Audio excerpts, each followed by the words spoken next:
Hey there, MindShift Thrivers. Rosanna again with MindShift Thrive Global Ministries podcast. Another amazing part 2 with State Representative Karen Lupton. Thank you again, Karen, for being on the show. It's my pleasure. I appreciate you. So we're back at it. Anybody who's missed the first episode, go back and watch it. She is an amazing woman. She is an advocate. She is a state representative. She is speaking on behalf of all survivors, thrivers, and victims of domestic violence. So going through a 26-year-ago sexual assault, she wasn't sure if she was going to speak out, and she wasn't sure if this was going to be the platform because she's in politics, and we all know how that can be, treading lightly, but she decided to take a leap of faith and she decided to speak out. And she's doing an amazing job in the state. You got to follow her. What's your website again? My website is KarenLupton.com. Okay. But you can track me on socials at Karen4GA. Karen4GA. Karen for the number 4. Yeah, the number 4GA. Perfect. Awesome. So this part 2, this episode is we wanted to get to know Karen a little bit more.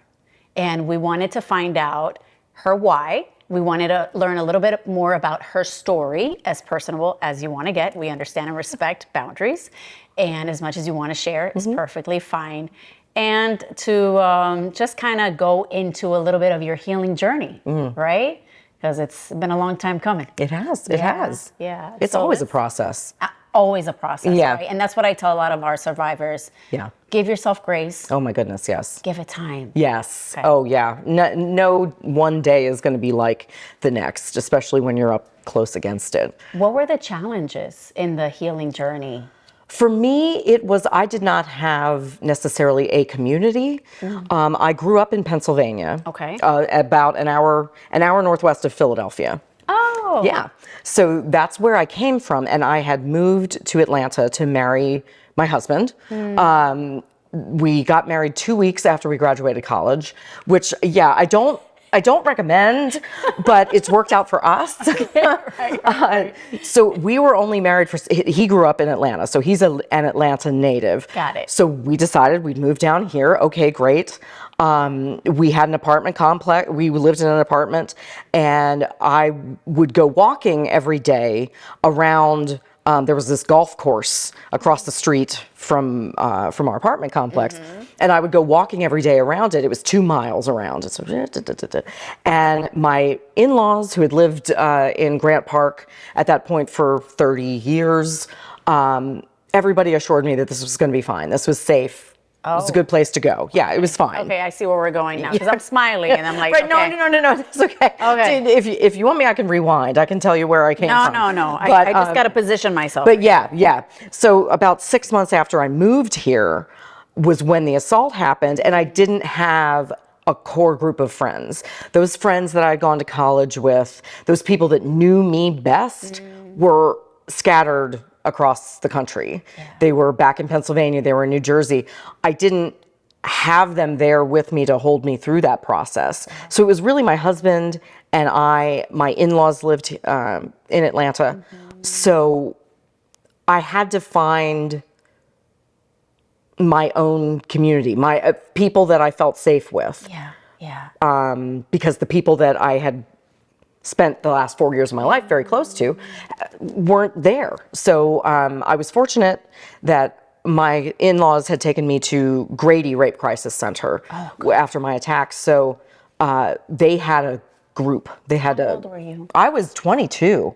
I was 22. You're still a baby though. I mean, baby. Yeah. Oh yeah. Coming from where we're at right now. Right. That's Exactly. baby age for us. Exactly. So, and I didn't, that was one of the challenges, to kind of trying to understand what happened, trying to process without having, my mother nearby or my father or those people that I felt closest to. That was a tough thing to handle. But like I said, some of the gaps were filled by the Rape Crisis Center that I went to. They had a weekly group and things like that, and advocates that took me through the court process and things like that when the time came. So that filled in some of the gaps. And then your family, you were recently married. Yes, 6 months married. Wow. Yeah. And your husband found out right away, and this was like... Yes. It was How did he process that? Wow, that's a great question, because when something like this happens to a person, my sexual assault was kind of not typical in that I did not know my attacker. Okay. I was literally picked off the street by a stranger. So, and usually with sexual assault, it's someone that you know. It's someone that you're kind of in a relationship with most of the time. So because this was a complete stranger, we did not have to deal with, this is somebody that we trusted, this is somebody that we loved, this is somebody we let into our life. This was just it felt very random. Like a shock. Oh my gosh. Right? Yes, That complete was shock. the first word that popped into my Yes, mind. complete shock. Yeah. So he had to go through it in a different way. We both went through counseling, but I had to learn that his healing process was going to be different than mine. We might be at different points along the path, and that he wasn't necessarily going to feel the same things I felt. Right. My parents did not feel the same things I felt. So everybody had their own journey off of this event. So one of the things that I credit it kind of with my husband and I still being together today, oddly enough. We've been married for 26 years. Congratulations. And, thank you. Wow, you were recently married, like literally. Yes, yeah, just 6 months. Oh my Yeah. So, but because we had just gotten married and we were young and this happened, we both went into intensive therapy and counseling to get some help. And we really focused in on what we wanted to do with our lives. That was part of our healing process, is our life in total what we want it to be? Is it where we feel satisfied? Is it where we feel okay? Is it where we feel safe? Where do we want to go? So we faced those questions very early on in our marriage because of the timing of the assault. Wow. So we learned how to communicate very well. We learned a lot of conflict resolution skills that have taken us through our entire marriage. Incredible. Whereas if we hadn't gotten that sort of help and conflict resolution skills and learning to trust each other and communicate, if we hadn't learned that so young, we would have been forced to learn it someplace along the line, you know, in a different way and a different place. It was almost like bittersweet. Yes. Oh, situation, absolutely. in a way. Yeah, absolutely. Because it's not until after you go out from it that you can see some of the positives growing from this. The symbol for Atlanta is a phoenix coming out of the fire, because Atlanta was burned in the Civil War, and that's what this is like. You are destroyed on a lot of levels, laid very low, but with time and help and a good environment, you can come back, even, dare I say, stronger than before. Yes, that's what I was thinking for you. You're going to learn things. Yeah, you're going to learn things, and you're going to trust yourself. When I'm faced with difficult situations now, I know I've been through something worse than this already, and I've survived. So can I face this vote? Can I face, what somebody's saying that's nasty about me? Can I face this tough conversation that I have to have? Yes, because I've gone through something much worse. I can handle this. Wow. The resilience, the grit. Yes. That came from something so grim. Yeah. Right? Right. You learn to build your strength back and what works for you. So I understand how to even schedule my calendar now. I know how I need to attack, so to speak. I know how I need to handle, no pun intended. Yeah, I know how I need to approach my life in order to get what I know I need to be able to give, to still have some left for me, to still have some left for my family. Boundaries. Yes, that's where, through that process, that's where I learned it. That if I get too far out over my skis, if I overcommit myself, if I do things that I don't actually want to do, right, I will become very tired, very angry, and I don't want to serve that way. Oops, that is my alarm saying that I need to pick up my son from school. I love this. Okay, you need to pick up your son from school. No, Hold on, 1 second, everybody. I don't have to. But I'm going to get your phone. Okay, thank you. And don't edit it. This is real life. Okay, this is real life. Yeah, my son. She's a busy back at lady. Home. I am, and I set this every day because I tend to forget sometimes. Yeah, I'm the one that sits there working through. I know. Yeah, working through lunch. Yeah, yeah. And that was one thing. My kids were one aspect of coming out and talking about this. Because I have an older girl. She is 20, and I have a younger boy. He's 17, and I wanted to make sure that they heard the story of my attack, not the whole thing, but that they knew that something bad had happened to me and that I was going to be talking about it in public. Yes. I didn't want them to hear it on the news. I wanted them to hear it from me. Right. Right. They didn't, know exactly how to handle it, but how do you handle something like that? No, you don't know until you go through it. That's it. There's no playbook for any of this. No. There's no playbook for any of this. Never. And there's no playbook for grief. Mm-hmm. I have a very good friend who lost her mother 2 years ago. And it was a rough passing. It was a kind of a tough transition. And she was upset at herself that she was still upset about some things. She's good, yeah. And I I give herself yeah. the grace. And I said, she's like, some days I'm okay, and then some days I'm not. Yeah. And I said, this is not a straight line. Right. Right. This can tumble, this can corkscrew. Yep. You will find yourself in one place today. Mm-hmm. That doesn't necessarily mean that that's what you're always going to be. Mm-hmm. And then tomorrow you can be someplace completely different. It could be better, it could be worse, but this is not a straight line that you're walking. Why do we measure ourselves and I don't know. And place ourselves in this is where I need to be today or tomorrow, or we Google it and then it's like step 1, steps 2, the grieving process is what it is, but then we bounce back and then we go back to step 1, then we jump to 3, then we go to 2, then we go back to 3. Exactly.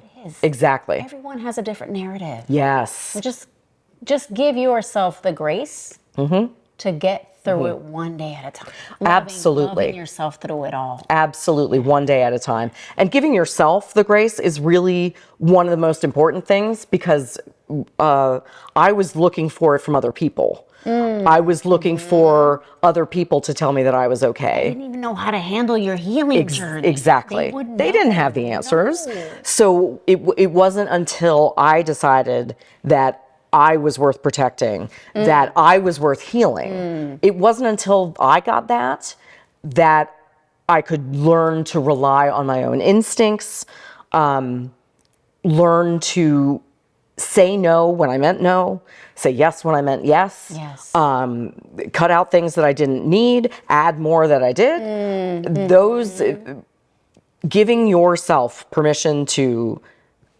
have all the wheels fall off some days. Right. And that's going to happen. Yes. It happens even to people who don't go through massive trauma. Correct.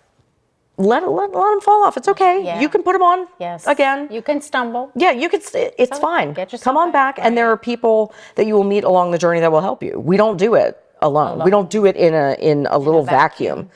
And one of the things that our culture tells us is that we're very individualistic. That's our American value system. Yes.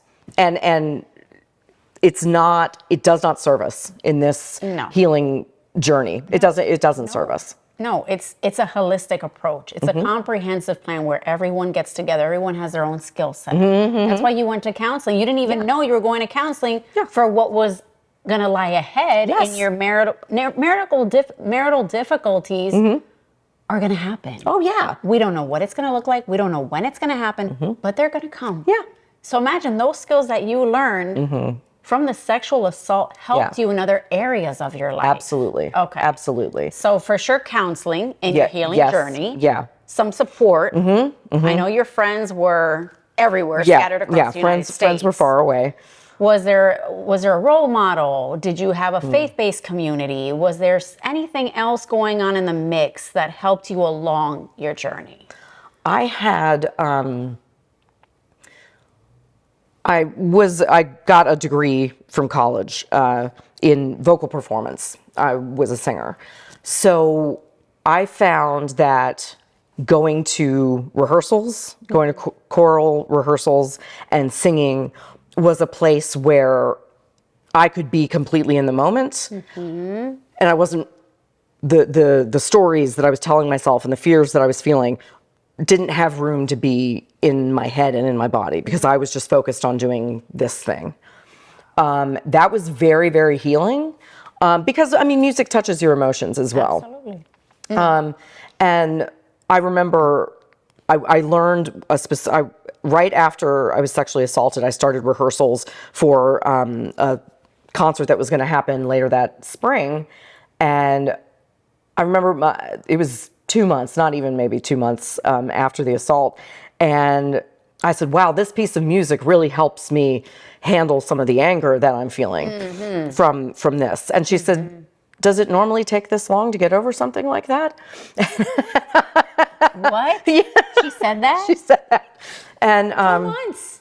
2 months. 2 months. And I said, well, it all depends Yeah. on the person. Right. You're just trying to keep it together because I just want to, for Right, her. right. For you. Exactly. So it was like, no okay. physical harm. No physical harm. But yes, that's when people don't They don't get understand. It. They don't get it. No.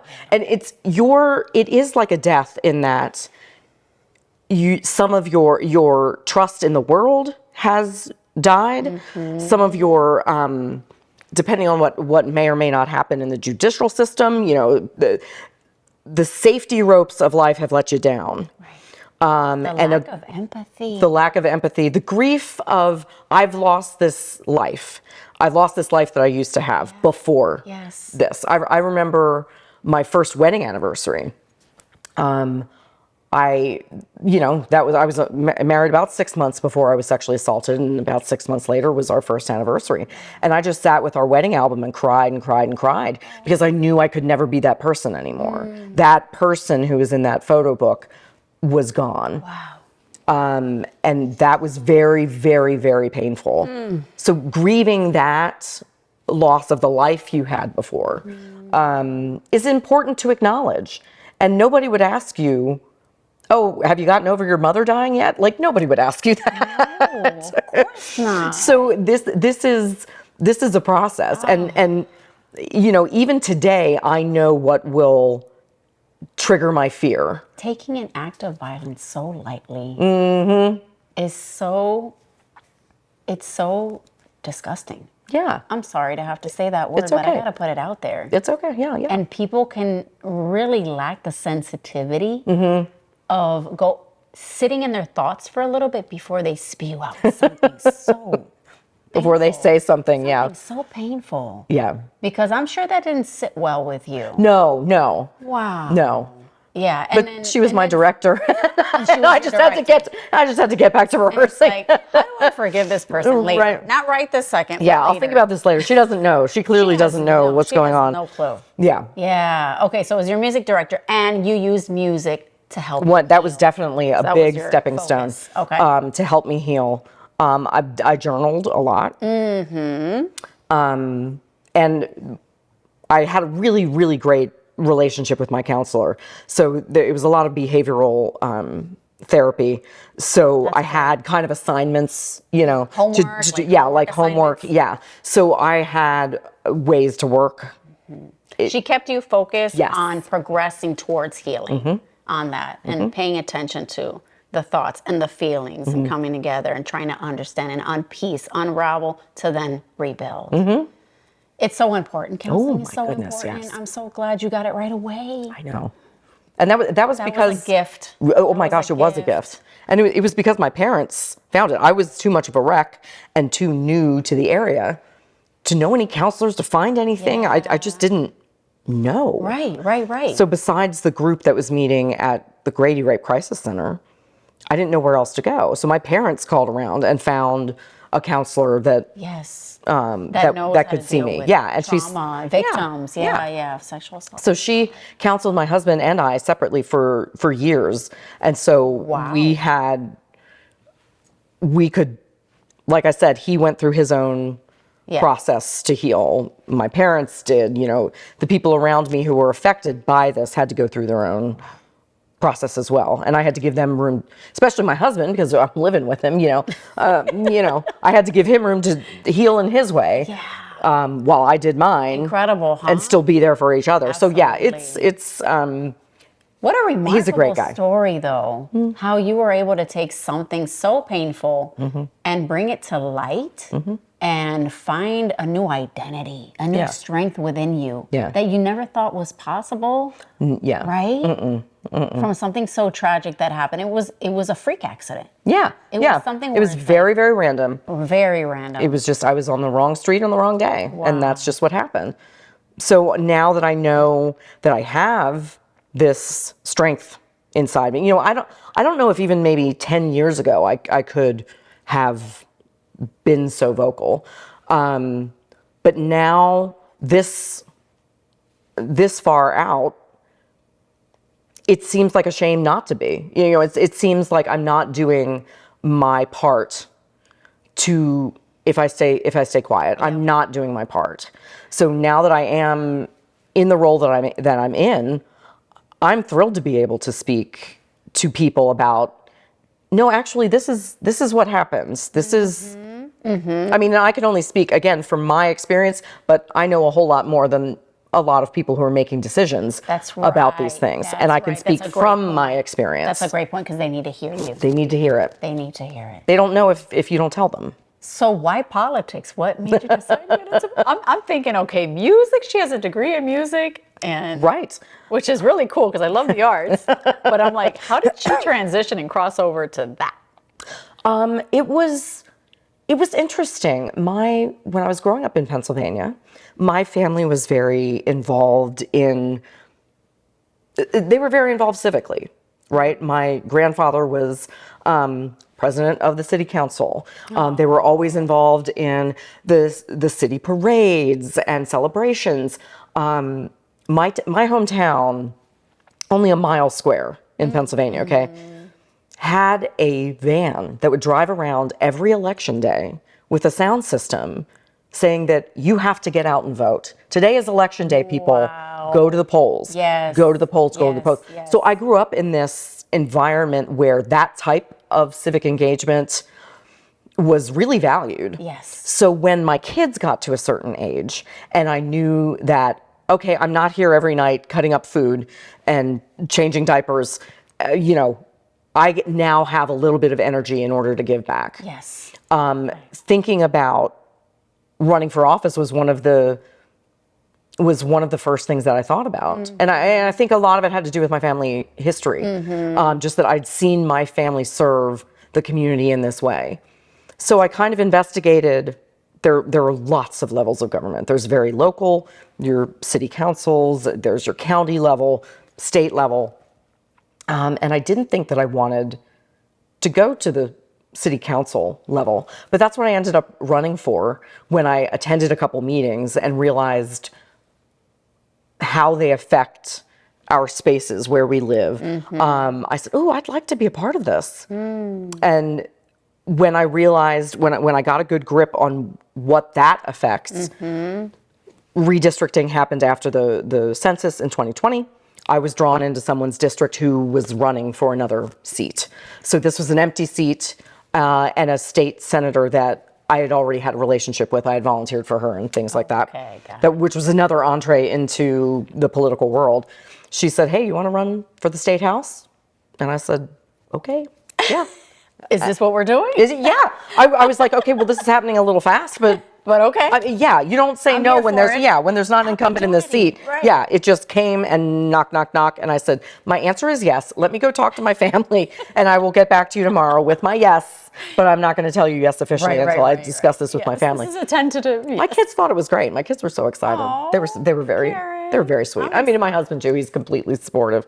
Yeah, that's super important. Very, very. Yeah, super important. Okay, everyone, survivors, we're going to shift a little bit. Our mind shift is going to shift into humor, of course. The H in thrive means humor. We're going to laugh it out. Yeah, absolutely. With some musical notes. Absolutely. You have a degree in music. I do. And this is a episode about you, right? We're going to make it fun. We're going to hear you sing because I hear you have quite the voice, right? I might. We'll see what comes out today. And you're going to teach me a little bit. So, but I want the survivors to hear you sing. So if you can go through the alphabet song like you were mentioning. Sure. And then you can teach me how to sing the alphabet song. Okay. All right. Sure. I mean, we all know the alphabet song. Yes. It's A, B, C, D, E, F, G, H, I, J, K, L, M, N, O, P, et cetera, et cetera. Oh, keep going. Q, R, S, T, U, V, W, X, Y, and Z. Now I know my ABCs. Next time, won't you sing with me? Bravo. I mean, I'm rusty, but it still works. Beautiful. Okay. So good. You're going to have to break it down to me. Yeah. Okay. Oh, yeah. You're up here and I'm down Right, here. right. So I'm a beginner. But, well, basic things with singing is everything has to start with the breath. Okay. Do I clear my throat first? Does that help? You can, but generally swallowing helps. It puts less friction on your vocal folds. Okay. When you go, you're slapping your vocal folds together. Oh. So if you swallow Okay. to get things clear, that's a little bit easier on your throat. Now, when you take a preparatory breath to sing, you want to think of breathing down here. Oftentimes, when we're little kids or when you see people try to take a deep breath to sing, you go, There's no lung up here. Your lungs aren't up here. Right. Your lungs expand around your ribs. Okay. And your diaphragm sits kind of low. Yep. So you want to, of course, I'm wearing something blousy, so you can't really see it. And I'm sitting, so this doesn't really help. But you want to get down and think of an inner tube around your middle. Mm-hmm. Okay, so you want to breathe and inflate that. And then how about ah? Okay. Ready? Mm-hmm.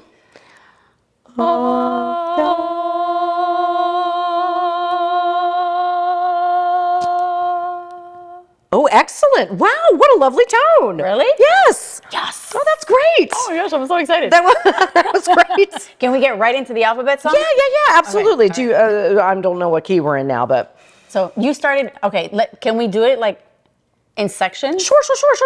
Okay. Okay, so A, B, C, D, E, F, G. A, B, C, D, E, F, G. Very nice. H, I, J, K, L, M, N, O, P, Q, R, S. Remember your inner tube? T, U, V, W, X, Y, and Z. Now I know my ABCs. There you go. Next time, won't you sing with me? Absolutely marvelous. Wonderful. Yeah, because I had your voice to help me. That's So I had you singing with me. See, you can't do it alone. You don't do it alone. I love it. This is great. Thank you. Thank you so much. Oh, thank you. Thank you for having me. This is an honor to be here and Speak to survivors and speak with them and hopefully encourage them in their healing journey. If you had one message during their healing journey, one piece of advice, what would it be? Now's the time before we wrap up this wonderful episode. One piece. Oh my gosh, one piece. Okay, couple. Okay, a couple. Don't be afraid to get the help you need. And time is your friend. Yes. Time is your friend. Yes. One day at a time. One day at a time. Thank you again, Karen. Thank you so much. You're welcome. Rosanna, I appreciate it. Absolutely. We're here for you. Thank you. And you let us know next time Stand with Survivors Day. Absolutely. Or even before that. We're not waiting until the next one. Oh, absolutely. Okay. Absolutely. We'll You do know something. Where we're at. Oh, yeah. We've got each other's cell number. Yeah, we I do. got you on speed dial. I know, yeah. Do we have speed dial on cell phones? I don't know. Do we? I don't know. Oh, the gifts. Oh, I almost oh. forgot. Oh, my I get gosh. so caught up and wrapped up in having fun. I know, seriously. Thank We're you, having a Len. voice lesson over here. Thank you This is so a little much. something from MindShift Thrive Well, for taking the time out to do this. Well, thank you so Appreciate you. much. You're welcome. I'll put goodies in my office. We'll see. from the many that you already have. Hey, man, I can always use more. Okay. They're good memories. Yes, absolutely. Thank you. Thank you. Appreciate you. Survivors, another incredible, fun, enjoyable, personable episode with State Representative Karen Lupton. Thank you for listening. Until next time, Thrivers, don't forget, healing one step, 1 minute, 1 hour, 1 day at a time. We love you. God bless. Until next time, keep thriving. Mwah!